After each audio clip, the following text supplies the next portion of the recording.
So the Rebbe says that when it comes to the Beinoni, that he says, I don't want to, actually if you start to see the first words of this, which we mentioned before, right, as for me, I have no desire to be such a fool as he. In other words, one who translates the mitzvahs and the avedas not in its renouncing or in the context of renouncing or announcing the oneness of Hashem, proclaiming the oneness of Hashem or renouncing the oneness of Hashem. Because in the end of the day, every Aveda is pulling oneself from the oneness of Hashem, dividing, making a division between himself and Hashem. Quoted.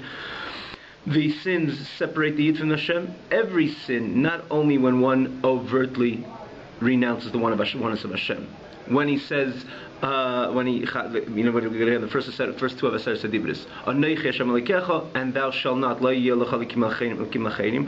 And as again the Medrash says that every Aved is ultimately associated with pulling oneself away from the Eibishter. The Pesheya, in other words, the one who's Kal Shebekalim, as Al Rebbe described it, he's lenient among lenient. He has an neshama and he's ready to give up his life for Hashem. When he would ever be tested by that test of Mesiras Nefesh, in other words, if he ever be tested, he would go rather, let's put it this way, put it in the right wording, he would have Miskoah Mesiras Nefesh, sacrifice himself, not to renounce the oneness of Hashem, if he's ever tested with that test to proclaim or renounce the oneness of Hashem. But in the same time, or in the same token, this person is described as a Kal Shebekalim, which means he's lenient among lenience in his actual daily observance or his ongoing observance in his Avodas Hashem. He is lenient among lenience, means that he's not adequately observant. He doesn't do the mitzvahs the way he's supposed to do them, and he's not careful from the avedas which one is prohibited to do. And the Beinoni, again, he has complete control, and he stays completely composed in his framework of mind, and ultimately able to materialize that message of that structured framework of mind, not to be a shaita, a fool, like the individual who believes he could be a Kal Shebekal, lenient among lenient, despite he himself would give his life over to Hashem had it been tested. Had he been tested with his test of to renounce the oneness of Hashem, but yet he could be a Kal Shebekalim. He doesn't find the contradiction. The Beinoni says, no, I don't want to be a fool like him. The Beinoni understands that every single Aveda one pulls himself away from HaKadosh Baruch Hu, separates himself from HaKadosh Baruch Hu, may it be mitzvah saseh or mitzvah leiseseh. And the Beinoni is 100% online with Torah mitzvahs. And the Alter Rebbe began the Peirik Yudalit. He says, despite that he's still a Beinoni, he's not a tzaddik, his heart, his nefesh bahamis, is still intact 100%. Hence, it continues in an ongoing and a constant basis to send him these negative messages and signals from his heart to his mind. Think chas v'sholem neged ratzon, against, contrary rather to the Hashem's desire. Speak contrary to the Hashem's desire, or do contrary to Hashem's desire. And these are the ongoing signals which the heart is sending. It means to say the Beinoni did not tackle his heart. He doesn't have the ability, or he's one which his heart, his nefesh bahamis, has come so intact that despite he never transgress, he's one who never transgresses, never violates not one mitzvah ever, because again, if you violate one mitzvah, as we learn time and again, he's a rasha, may it be in action, may it be in speech, may it be in a thought. So he's completely, he does everything what he's supposed to do, even limidat Torah, which is again technically the hardest mitzvah to fulfill. Every moment he has, every moment which is conducive to learning Torah, he's actually learning Torah. And again, he's scrupulous in kima mitzvah say and mitzvah leiseseh, yet he still has an nefesh bahamis, which is constantly sending the signals, and these signals which are not only not aligned with Ratzon Hashem, contrary to Ratzon Hashem, but he is completely in control and understands that had I allow one signal to enter my action or my speech or my thought, I'm going to be called a rasha, and I will be separated from Hashem, and I know that I have the ability to do everything to be aligned, to be in line with Ratzon Hashem. Similar to the Kal Shebekalim. The Kal Shebekalim would literally give up his life. It's not that he's completely unaware of the reality of godliness. He's so aware that had he been tested to renounce the oneness of Hashem, he would give up his life, literally be ready to expire. But why is he a Kal Shebekalim? Because he never makes the connection between every mitzvah say to understand that if he transgresses, he violates mitzvah say, he separates himself from HaKadosh Baruch Hu. If he violates the mitzvah, he separates himself from HaKadosh Baruch Hu. But that's the Kal Shebekalim. I, as Beth begins this page, the Beinin say, I'm not going to deny the truth, and I know that every Aveira, every mitzvah say, every Aveira is practically, every mitzvah is announcing, proclaiming, implementing, or Chas v'Shalom renouncing the oneness of Hashem. However, something which is associated with heart, that's not the Beinin. That the heart, that the evil should be disgusted in the heart, abhorrent in the heart. With the ultimate hatred, or with not the maximum and ultimate hatred, which is, again, if you remember, you see over here the difference of the tzaddik v'teil, tzaddik v'ralei. As you know, there's tens of thousands of different levels, but Al Rebbe alludes to it over here. The ultimate hatred, which is the tzaddik. The tzaddik is not only does what Hashem wants, he transformed his heart. He only has a love Hashem. He has one heart to Hashem. Means to say he's in love with Hashem. When you're in love with Hashem, you consequently, you have an abhorrence to something which is antithetical to godliness, which that's with tachlis hasina, the tzaddik she'eni gamor, that he also has a certain level of abhorrence to things which are opposite than Hashem's desire, but not the tachlis hasina, not with the ultimate hatred. But that's all in the life of the tzaddik, which did not only make a dent, transform their heart. They have a heart. In other words, they not only are in line with Ratzon Hashem, but their heart is in a state of connection and love and dveikus with Hashem. But that's not the Beinoni. The Beinoni has nothing of that. So when someone wants to think of it, can he be a Beinoni? Can I be a Beinoni if my nefesh bahamis is completely intact? The answer is, not can you be, that is a Beinoni. That your animal soul, in other words, the heart drive to things which are contrary to Ratzon Hashem is 100% intact, and then nonetheless you're never a rasha for a moment. And then that's what he says, to have it, tachas hasina, v'shlei b'tachas hasina. No, that's not the Beinin. That cannot be with ultimate truth. That only comes when a person has an intense love to Hashem. With a state of complete, with a state of pleasure, literally means pleasurable love, lisaneg al Hashem, to derive pleasure of HaKadosh Baruch Hu. That is the only way that a person could, that's the only way that a person could have, could be in that state of tachlis hasina, which means he could have the ultimate hatred to things which are antithetical to God and godliness, or even without the ultimate abhorrence. But that's only when he's in a state that his heart is completely transformed to Hashem in a way that he is in love with Hashem. His whole pleasure is love to Hashem. In other words, his love, as we met, the Alter Rebbe is alluding to in the end of Perek Yud, Alter Rebbe said there's different levels of love. We elaborated at the time. We're not going to go into it now, but the ultimate, the climactic level of love to HaKadosh Baruch Hu, it's when it's associated with ta'anugim, which is love associated with pleasure. In other words, it's a pleasurely love which he has in lisaneg al Hashem, which means he derives delight. He's delighting in godliness. That's literally means lisaneg. His whole delight, his whole pleasure is associated with the HaKadosh Baruch Hu, and that's the life of the tzaddik. It's not the life of the Beinoni. He has other tanugim. In other words, the heart could send other signals of other pleasures which again not only are not aligned with what Hashem wants, but quite on the contrary, align with what Hashem does not want. And so then he's not, in other words, if you say that his love, the nefesh bahamis is so intact that it sends the signals with other drives and other avos, other delights, other than Ratzon Hashem.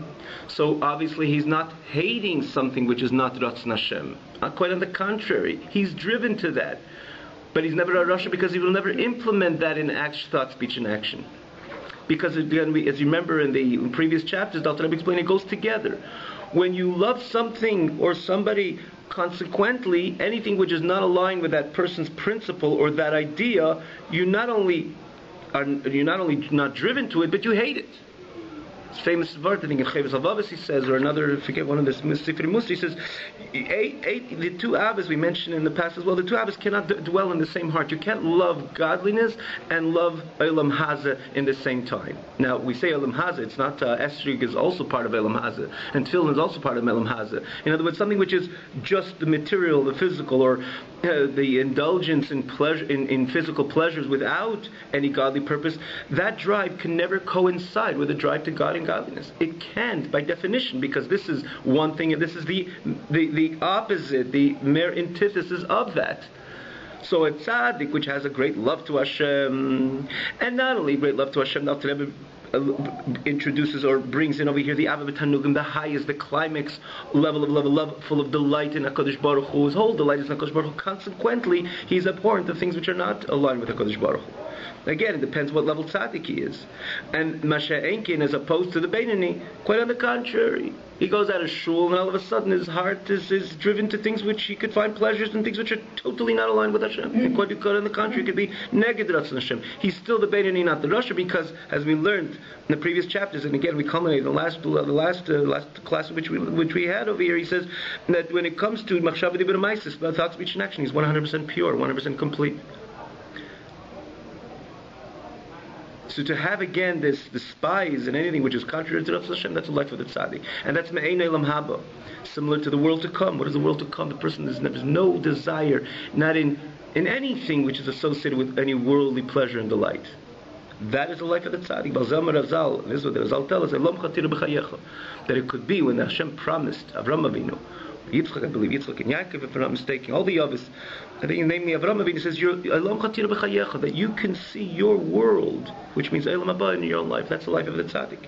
But not everybody merits that. It's a little bit like of a reward. In other words, what's in Ke'ain? Why is it Ke'ain? Because in the end of the day, it's part of the avoid of the person. It's part of the service of the person. The person is serving HaKadosh Baruch Hu with excitement, so it's more the avodah. So why is it classified Kibul Schar, as if you're receiving reward? The answer is because when you're excited about God, you're already a step higher than the rest, than the average person, that he's more fighting with himself, or constantly subduing his Yetzer Hara, or fighting with his Yetzer Hara that it should not enter thought and speech and action. And when a person elevates himself to a state that he's excited about God, that's pretty much of a reward. So the Alter Rebbe says Ke'ain, it's not mamash a reward, because in the end of the day it's your avodah, you're serving God with joy and delight and so on and so forth. But on the other hand, it's kibul schar. If you could be excited about God, that's a kind of a reward. You're floating. You're floating as opposed to struggling. You're floating on the cloud of Avodas Hashem as opposed to struggling and battling, in constant battle with the Bein and Yehad. So that's like Ke'ein Kibul Schar. Ukidiksiv, like it says, Avodas Matonah is Kunaschem, the next page. Then when it comes to the Kohen, which is a similar idea, it says, a Kohen Nevi says Avodas Matonah. The fact that this one is a Kohen, and this one's a Levi, and this one's a Yisrael, is Hashem says it's a kind of present, it's a gift that gave the Kohen, right? You know, there's a famous joke of how did it go? The guy comes to shul and he's decided to be a kohen, and he says, giving all the money. He takes out his checkbook. Rabbi, I'm going to give the biggest check in the world. At least make me a kohen. So then he said, I can't make you a kohen. He told him a kohen is something which is or you're born with it or you're not. And he says, well, after struggling with him back and forth, he says, so why do you want to be a kohen? He says, my grandfather was a kohen. My father was a kohen. I want to be a kohen. A kohen is a kohen is a kohen is a kohen. You can't. It's a reality, and the whole so therefore, and they had certain priorities in the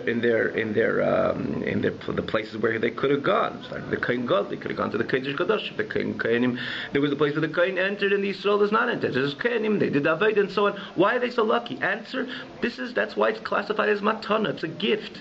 It's not something in which you can gain. A Levi Yisrael will work as hard as he can, and in his Avodah, or do his Avodah, which is again pertinent to him, will never become a Kohen.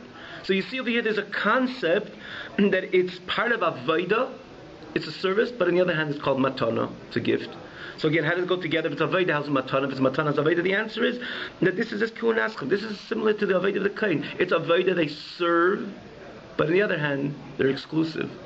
Their whole service is one matana. This is, now Rebbe brings this is similar to the idea of the tzaddik, which is again, in one hand, this is is not only similar, but this is kind of the idea, the avodah of the tzaddik is similar to avodah, is the idea of avodah matana.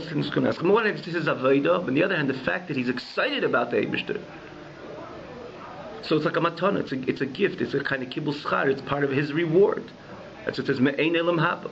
It's part of his avodah, but the fact that he has simcha in Hashem, so he's beyond the struggle. That's something that definitely can be classified as a gift. Who wouldn't want it? That Hashem should infuse this new reality that my avodas Hashem is something that I need not to struggle. I'm abhorrent of anything which is not aligned with Hashem, and I'm excited of anything which is aligned with Hashem. That's wonderful. That's why it's classified as a matana. That's why to a tzaddik it's a schar. Why does he deserve the schar?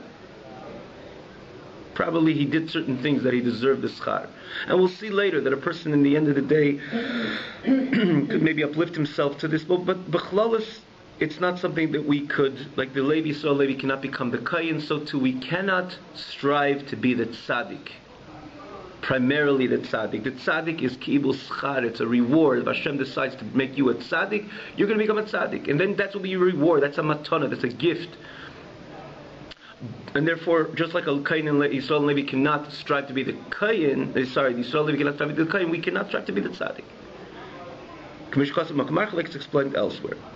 And therefore, here the Alter Rebbe goes back to Arieh, but also tzaddikim. Therefore, Eve says, but also tzaddikim. Famous question Alter Rebbe asks that how could Eve, this is the first page of Tanya, how could Eve say God, you created it, tzaddikim? What is Alter Rebbe based? Alter Rebbe based on the Gemara. The Gemara says before a person is born, the Malachim handle the potential state of the person, and the Malachim, based on the heavenly dictate, say this person is going to be rich or he's going to be poor. He's going to be foolish, he's going to be wise. Many important developments of the person's future is all predetermined. Like if someone's going to say, if it's predetermined, if I'm poor, how could I ever be rich? Right? It's just a famous question. If it says the Malach, which deals with this pre-state of the prenatal state of the person, says all about the future of the person. So how can I ever change that? Right? That's the famous argument. If he says I'm going to be poor, how can I ever be rich? Why am I striving to make a lot? The answer is you have no idea what the Malach said. Right? It could be that today the person's poor and tomorrow he's rich. You don't know. We have to do whatever we can, naturally, in the confines of nature and the legal system, in order to make it. And why not have a lot of be rich, as an example, and utilize the riches for avodas Hashem, to be able to give tzedakah and to live in a bachava digalat and so on, and to do mitzvahs in a different manner based on the person's wealth. Like I say, a person could strive to make his life more enhanced, even with actual ashirus, but he cannot say that maybe he was predetermined. You have no idea what the Malach said. That's just, I'm saying this parenthetically. But one thing is clear, everything is predetermined. It says, the Gemara says one thing, the Malach has no say. Nobody has a say on this state, on this person, and has to say the future of the person. What? If he's going to be a tzaddik or he's going to be a rasha. Because everything is in God's hand except anything associated with heavenly fear, which is really, it's the package of Torah mitzvahs associated with Yiras Shamayim. And nobody has a say on it. Nobody could predetermine what's going to be the future of this person. Is going to be a tzaddik and a rasha. And again, the Gemara says tzaddik v'rasha lo ka'amar. Nobody says it because it's completely devoted and given over to the freedom of choice of man. So the question is, Alter Rebbe asked in the first page of Tanya, how does Eve say, God, you created tzaddikim? Hashem never created tzaddikim. Tzaddik v'rasha lo ka'amar. Hashem, it all depends. It's all given over to the hands of man. Answer: yes. To be a Beinani, Hashem doesn't say anything. Not to be a rasha, Hashem doesn't say anything because it's in our hands and this is within our choice. Every thought what comes to mind, if it's inappropriate, I'm going to push it away, and I'm doing it. No one tells me to do it. I mean, Hashem assists me, like we learned in the beginning of the 13th chapter. But nonetheless, it's my decision. And that's what the Gemara said, that to be a rasha, no one's going to tell me not to be a rasha or not to be a rasha. Even to be a tzaddik, I mean, say to do things which are just in line with Torah mitzvahs. But to be a tzaddik, to be at the level of tzaddik, that's not in my hands. That's a gift from above. It's like I said, Hashem says, this person's going to be a kain. Yes, that's a gift, and that's a predetermination from above. The person's born, and he has a mother a kain, father a kain. He's going to be a kain. And similar to the idea of a tzaddik, the whole notion of tzaddikim is in the package of kibbutz schar. It's part of the reward that Hashem bestows upon this person who he decides to be a tzaddik. Matan, it's a gift. That's why Eve could have said, Baras tzaddikim. Yes, you created tzaddikim. Because to be a tzaddik is really not in our hands at all. So again, when the Gemara says tzaddik v'rasha leika amar, that the malach cannot say what is the future and predetermine the person going to be a tzaddik v'rasha, that's the way of the Beit, because no one could tell me if I should transgress or not transgress, if I be scrupulous with the mitzvahs I say, or be careful with mitzvahs loises. That's completely in my hands, and the malach never said it because akel d'shemaim chutz mi'ir shemaim. But the step above the norm, to be the tzaddik, to be excited about God, and to be abhorrent with things which are antithetical to godliness, that's a different type of state. That's a simchut tzaddikim b'Hashem. It's something which is associated with tzaddik. That's not in our Aveda. We don't do that. That is Hashem does that. That's why Eve easily said, yes, you created tzaddikim, borasa tzaddikim. And Kirisa b'tikunim, it's brought also in Tikunei Zohar, that there are neshamas coming in madreigas b'chinas. By Yidden, there are different degrees and different grades. It doesn't mean that because we're given the freedom of choice to be careful in Torah mitzvahs, we're all on the same level. And we'll all be doing the same Torah mitzvahs. It doesn't mean that because there's Torah achas l'kolanu, there is one Torah, and there all truly is one Torah. It doesn't mean we're all on the same level. It says in Zayah that there are different levels and different grades. There's Chasidim, there's Gebeirim HaMizgaberim Al Yitzram, and then there's Morei Torah, and there's Nevi'im, and Tzadikim Ein Sham. And we'll stop over here because here's actually two dots. Even in Tanya, there's few chapters in Tanya which are divided into two chapters. In other words, in the first Likutei Amarim, there's very few chapters that are divided into two, and this is one of them. And for a reason we will see, when we learn next week, we'll see why it's divided, because Al Rebbe introduces a new idea in the next part of the Perek Yudalit. It's very clear, makes much sense of why, so uncharacteristically, Al Rebbe divided this chapter in the original text of Tanya. But we will see, and we will understand, and we'll appreciate it when we'll learn next week. But let's understand what he's saying over here. That it says clearly, there's Chasidim, and there's Gebeirim HaMizgaberim Al Yitzram, which we'll see, namely where the Alter Rebbe is extracting his proof over here from this Tikunei Zohar. There are the mighty which strengthen themselves on the Yetzer Hara. And then there's people which are Morei Torah. They are scholars in Torah, and then Nevi'im, there are prophets, and then Tzaddikim. And then there is Tzaddikim.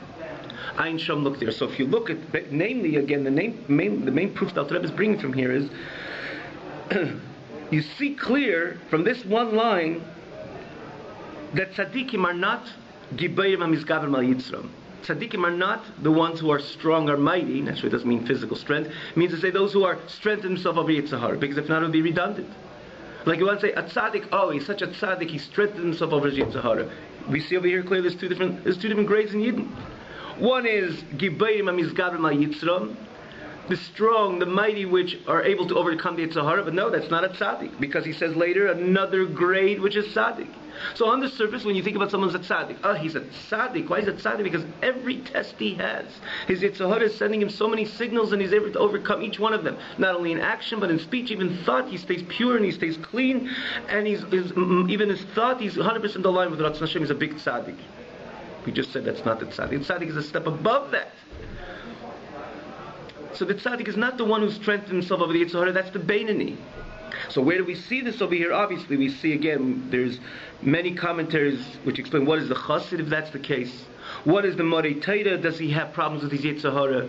What is the Nevi'im? Is again, we understand right away, he's someone who's close to HaKadosh Baruch Hashem, brings his word, and makes it manifest into the mind of the Navi. So let's say it's a separate category, which we see is like Moshe Rabbeinu or Shmuel and so on. But there's those who again discuss who is the chassid over here? How does he fall into place? Is the chassid somebody who also has to Mizgaber al Yetzer Hara, or he's something a third definition, but which again is those who tap into this Tikkun Zohar, or again the Morei Torah. Does he learn so much that he doesn't have problems with the Yetzer Hara? Maybe he's a tzaddik. But again, this is dealt with. But namely, the Alter Rebbe is trying to bring a raya is from these two terms. One, Gebeirim HaMizgaberim Al Yitzram, and the Alter Rebbe said there's a different grade which is called tzaddikim, which right away tells you that the Gebeirim HaMizgaberim Al Yitzram, that's not the tzaddik.